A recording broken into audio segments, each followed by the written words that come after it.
Hello everybody and welcome back to the Jerry PT version of PT on Ice. Christina Previtt here, one of the two faculty members for the Modern Management of the Older Adult course.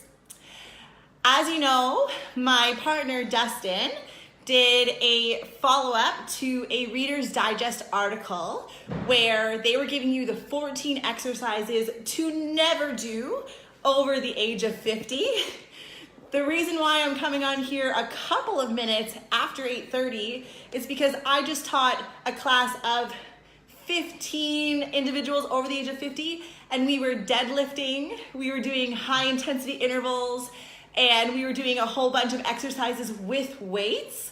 And so I almost feel like my business model is a direct contrast to that article. And so Dustin and I were laughing that, we advocate for a lot of the things that we created the rebuttal for in that Reader's Digest article.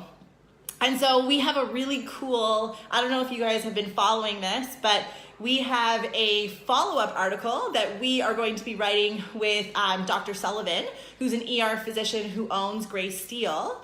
And it's the 13 myths about exercise after 50. And so we rebut a lot of the claims actually in the first article and say that usually the answer is somewhere in the middle. But as we were kind of talking through this article, there were a lot of really interesting comments and discussions, very, very amicable discussions around exercise prescription with older adults. And one of the questions was around intensity. And so I thought we would deep dive a little bit into intensity today, what we mean by moderate to high intensity with the geriatric population, and how exactly do we measure intensity with an older adult population. And so the first question is, why is this population different? And there's two kind of reasons for that. One is that we are going to have some age-related changes in physiology that are going to make our bodies less resilient to recovery as we get older. So we know that normal aging creates a decline in reserve across multiple organ systems, which means that the amount of redundancy in our physiological systems goes down. And as a consequence of that, our ability to recover slows. And so from an intensity perspective, one of the things that we're looking at in terms of parameters for exercise-based prescription is a person's ability to recover between bouts of exercise so that we're not getting into a overtraining type of stimulus where the fatigue is just accumulating and we're not able to recover from that. And we think about that in athletes who are in a high intensity block. But that also happens with our older adult population when they're going through a rehab stint, especially if we're pushing some of the intensity. So that's one reason why intensity might be slightly different in an older adult population. The second is oftentimes, especially with strength training, we use a 1 repetition maximum as this setting point in order to measure intensity relative to that. What I mean is if we know that a 1 rep max is 100 pounds on the squat, then if we're doing a relative intensity of 8 out of 10, we're probably doing reps at about 80 pounds, and that would be a relative intensity of 80%. So you're working at an 80% intensity of your 1 rep max. And people would say, well, Christina, I'm not gonna get my older adults to be doing a 1 rep max squat, and I completely agree. And so we have to figure out different ways to measure intensity in our older adults. So the first thing that I want to mention, and this was kind of brought up in the discussions, is that high intensity probably wouldn't be tolerated in some of the more chronically ill, multi-morbidity patient populations where there's a lot of medical things going on. My response to that query is that high intensity is very relative. So I'm an Olympic lifter by background, so my high intensity is often working at 90+% of my max lifts on both the snatch and the clean and jerk. For some of my clients who are 75 and a body weight squat to 90 degrees is max effort, Their high intensity may be me putting a 3-inch lift on the squat, lowering their range of motion and working in that range until they feel confident and comfortable to bring that intensity down by removing some of those blocks or steps that I've placed to heighten the range of motion or reduce the range of motion that we're doing in a squat. And that can be high intensity. So the key point is that intensity is relative. And for an individual who can lift 5 pounds, if you're lifting 3 pounds, you're working at a relatively high intensity. And the way we often think of high intensity interval training like CrossFit, where people are huffing and puffing, they're pushing it, they're getting to that red line, they feel like they could puke at the end of the workout, and that isn't necessarily the case, especially when we're working in a rehabilitation setting. When we're thinking about high intensity, we're thinking about the accumulation of fatigue, because when we're working at higher intensities, the fatigue accumulates faster. It requires a larger amount of rest in between bouts, and it's going to change as a person's status changes. And so if you're seeing a person directly out of hospital, you could actually be working at a moderate to high intensity with that individual, but it could just be, doing transfers on the bed, working on rolling from side to side, trying to get them to be min assist, going from lying to sitting at the edge of the bed. And they could be working at a relatively high intensity. And so sometimes I think we need to kind of consider, the frame of reference at which we're using some of these terms, and recognize that you could be working at a moderate to high intensity, and that wouldn't be the same as if you yourself were going into the gym and working at a high intensity. So the second thing is, now how do we measure intensity then?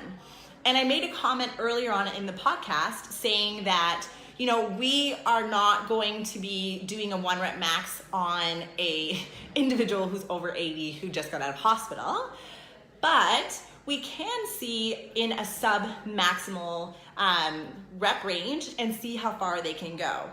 In the CrossFit or the fitness athlete world, this could be considered an AMRAP, and there's actually 1 rep max calculators that you can do to get a pretty good estimation of what a person's potential may be for 1 rep. An example of how I would do this in clinical practice could be that we are gonna do a squat test where I'm gonna set the height of the squat up to a certain level. If you're in home health, that could just be whatever is available in the home. And I'm gonna say, to Doris, try and do as many reps as you can until you've gotten to a point where you feel like either you're getting an increase in pain or you feel like you just can't do anymore. And say that they did a squat with no weight and they did 7. So then you can kind of get an idea about relative intensity. The other thing is that you can see how many reps that they can do with a 3-pound weight. And with a 3-pound weight, they can do 5. Then you say that their 5 rep max is 3 pounds, and you can get an estimator you can just click online, 1 rep max estimators. There's also apps if you're kind of in a clinic setting or in a hospital setting that you can use right by the bedside and say, okay, they did 3 pounds for 5 reps. This is kind of what their estimated 1 rep max is. That's one way for you to measure intensity. It also gives you a nice measure to measure progress over time and have the individual see how much progress that they've been making.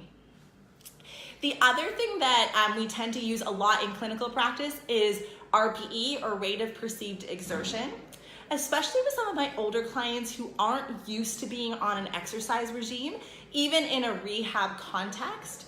Asking them how hard they thought the exercise was on a scale of 1 to 10 often gives me a pretty good indication of what their levels of fatigue are. I find that some of my older clients don't react the same way as my younger clients, and they may feel like they're at an 8 out of 10, but I'm not seeing the same biomechanical breakdown or heavy breathing pattern that I would see with some of my younger clients. That is completely anecdotal, but it's something that I consider a lot. And also, it's the flip side where I think that I'm pushing my clients. I ask them what they feel like they're doing on a scale of 1 to 10, and they tell me that they're at a 4. And that gives me a good idea, saying, okay, well then we can either increase the rep range a little bit, increase the weights, And I'll even say, all right, we want to try and be working between a 6 and a 10. Is this a 6 and an 8 out of 10? Are we kind of at that range? And that allows me to have a conversation with my client to make sure that we're at the intensity that I'm looking for in terms of the desired therapeutic effect. And my client kind of knows what my expectations are in terms of how hard they're working. This type of sessional RPE, there's a little bit of mixed evidence on how much this truly translates into the max amount of weight that individuals can lift. Some say that there's a lot of skew, but for me in clinical practice, that is okay because the extraneous variables that are coming in, did they sleep? Is there a lot of stress going on in their life? Have they eaten well? Is a family member ill that they're taking care of? Like all of these things that come on into the background when I'm working with some of my older clients are really important variables for me. And so that may be that the accumulation of fatigue from other aspects of their life are leading to a higher perceived rate of exertion.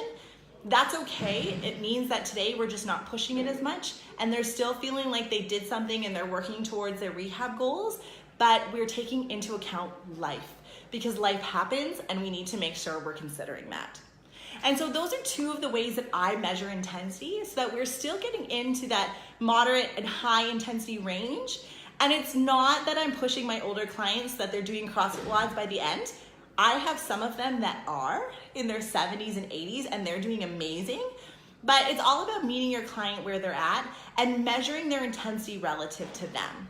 And so this Reader's Digest article, I think, gave a really great platform, mostly because we strongly disagreed with the article, but it created these amazing conversations for us to go through our glossary of terms and see exactly what we meant by different things. We think high intensity interval training, we think dripping with sweat and heaving over, but that may not necessarily be the case for some of our clients who are over 50, 60, 70, 80, 90, and 100. And therefore, sometimes these things, although we need to have this voice, it's a great time to have these conversations and reflect on some of our own biases and some of the things that we truly believe and have conversations with other practitioners around their frame of reference. So we will post the article when the Reader's Digest rebuttal comes out about the 13 myths around exercising with individuals over the age of 50, and we will keep you up to date with any updates. Have a wonderful Wednesday, everyone. If you want to take a look at the ICE platform, we have a bunch of live courses for the older adult course. And if we are coming to your area, we would love to meet you face to face and become internet friends. Bye, guys.